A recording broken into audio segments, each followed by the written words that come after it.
আচ্ছা গাইজ, তো বাইন্যান্সে নতুন একটা আইডিয়া আসছে যেটার নাম হচ্ছে আপনার ব্যাংক আর কি। তো দুর্ভাগ্যবশত এখানে ম্যাক্সিমাম ইউজারই হচ্ছে আপনারা নট এলিজিবল হবেন।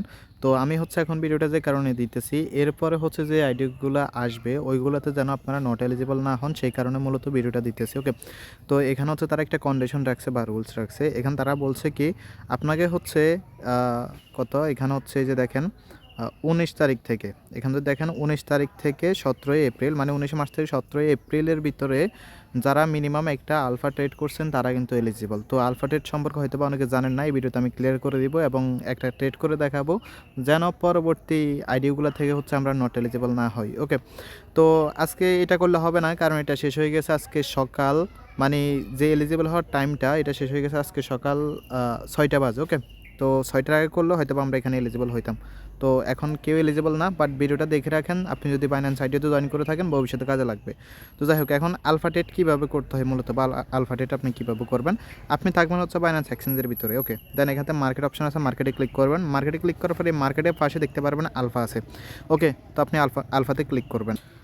এখন আলফার বিষয়টা বলি, আলফার হচ্ছে মূলত কাজটা কি। আলফার সিস্টেমটা হচ্ছে এরকম, আপনার বাইন্যান্সের ভিতরে যে ফান্ডটা থাকবে বা যে ডলারটা থাকবে সেটা হচ্ছে আপনি ধরেন যে টোকেন বাইন্যান্সে লিস্টেড নয় সেই টোকেনটা আপনি হচ্ছে এখানে সোয়াইপটা করতে পারবেন বা হচ্ছে ট্রেড করতে পারবেন। মানে আপনি মনে করেন প্যানকেক সোয়াইপ থেকে একটা টোকেন কিনবেন, কিন্তু আপনার ট্রাস্ট ওয়ালেটের ডলার নাই, তো সেজন্য হচ্ছে আপনার কোনো সমস্যা নাই, আপনি আপনার বাইন্যান্স থেকে ডলারটা উইথড্র না করে আপনি বাইন্যান্সের ভিতর থেকে সেই টোকেনটা আপনি কিনতে পারবেন। ওকে, তো এখানে হচ্ছে মোটামুটি কয়েকটা চেইন সাপোর্ট করতেছে আপাতত, ইথেরিয়াম, বিএনবি, সোলোনা এবং হচ্ছে বেস, মোটামুটি পপুলার চেইনগুলো সাপোর্ট করতেছে। ওকে, তো এখান থেকে মনে করেন আপনি যদি বিএনবি চেইনে কোনো টোকেন কিনতে চান তাহলে আপনি জাস্ট হচ্ছে এখানে যে বিএনবি চেইন আছে এখানে ক্লিক করবেন। তো এখান থেকে আমি যেমন জিএম টোকেনটা কিনবে এটা হচ্ছে আবার কিনে আমি সেল করে দিব। ওকে, তো এখানে যে টোকেনগুলো আপনি দেখতে পারতেছেন এই টোকেনগুলো কিন্তু হচ্ছে আপনার বাইন্যান্সের ভিতরে লিস্টেড না, এগুলো কিন্তু বাইন্যান্সের বাইরে বিভিন্ন এক্সচেঞ্জে বা হচ্ছে ডেক্সে লিস্টেড আছে, কিন্তু আপনি বাইন্যান্সের ফান্ডটা দিয়ে এগুলো হচ্ছে এখানে ট্রেড করতে পারবেন। ওকে, তো যাই হোক, এখন এটাতে মনে করেন আপনি একটা ট্রেড করবেন, ট্রেড করার জন্য জাস্ট এটার উপর ক্লিক করবেন, ট্রেডে ক্লিক করবেন। তো ট্রেডে ক্লিক করার পর দেন হচ্ছে এখানে আপনার যে অ্যামাউন্টটা আছে বা ব্যালেন্সটা আছে সেটা আপনি দিবেন। তো মনে করেন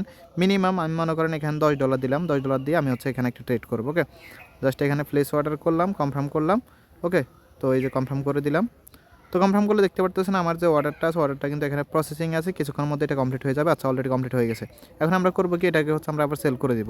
ম্যাক্স করলাম। ওকে, তো ম্যাক্স করলাম, দেন হচ্ছে আচ্ছা 50 সেন্টের মতো হচ্ছে প্রায় ফি কাটতেছে। তো ম্যাক্স করলাম, দেন হচ্ছে সেল করলাম, এটা হয়ে গেছে। তো মেন কাজ হচ্ছে এটাই, মনে করেন ক্রিপ্টো ওয়ার্ল্ডের যত ডেক্সে বা যত এক্সচেঞ্জে যত টোকেন আছে সেই টোকেনগুলো মোটামুটি পপুলার টোকেনগুলো আপনি এখান থেকে হচ্ছে ট্রেড করতে পারবেন বাইন্যান্সে লিস্টেড থাকান না থাকা সত্ত্বেও। ওকে, তো এটা আশা করি বুঝতে পারছেন। তো প্রত্যেক হচ্ছে এভাবে একটা আলফা ট্রেড করে রাখবেন, এই আলফা ট্রেড করলে আপনি ফিউচারে আরও অন্যান্য বেনিফিট পাইতে পারেন, যেমন আইডিয়াতে তো হচ্ছে এলিজিবল হবেন বা হচ্ছে বাইন্যান্সের যে আরও নতুন নতুন ইভেন্ট আছে সেগুলোতে আপনি এলিজিবল হতে পারেন। ওকে, ধন্যবাদ সবাইকে।